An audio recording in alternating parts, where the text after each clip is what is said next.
U.S. negotiators and Russian officials are in Florida's Miami for another round of talks aimed at ending Russia's war in Ukraine. The latest meeting follows America's talks with Ukrainian and European officials where the peace plan has been discussed, renewing hope of resolution to the prolonged conflict. Speaking in Kiev, Ukrainian President Volodymyr Zelensky says it was the U.S. which proposed the format of talks between Ukrainian and Russian teams in Miami. Zelensky added that Europeans could be present and it would be logical to hold such a joint meeting then.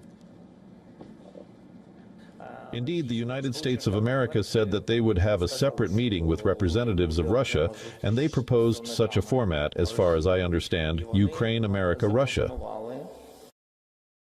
Russian envoy Kirill Dmitriev is leading the Russian delegation that will meet with U.S. envoy Steve Witkoff and Trump's son-in-law Jared Kushner in Miami.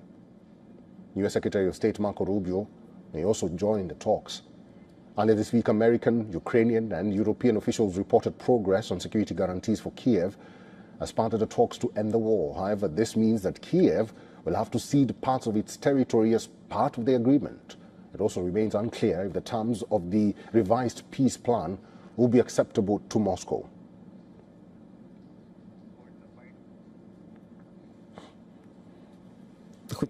I would like for there to be peace, but as they, Russians, want us to leave it, Donetsk region, just like that, withdraw, I think it's pointless. Why? Because we've been here for 4 years now, and it would be stupid to leave it all behind, having lost so many guys. It's pointless. I don't see the point in leaving it all. Meanwhile, Russia and Ukraine continue to trade barbs. In the latest, Russia struck sunflower oil storage in a series of strikes on Ukraine's Black Sea Odessa region for a second day in a row. Russian forces had carried out multiple cluster strikes against Ukraine, while Ukraine reportedly repelled the attacks on the same day. According to Russian Ministry of Defense, over the past week, the Russian military used high-precision weapons, including the hypersonic Kinzhal missiles, to carry out a large-scale strike along with 6 cluster strikes. The attacks hit Ukrainian military-industrial enterprises, energy facilities, ports and critical infrastructure, as well as temporary deployment areas for armed forces and foreign mercenaries.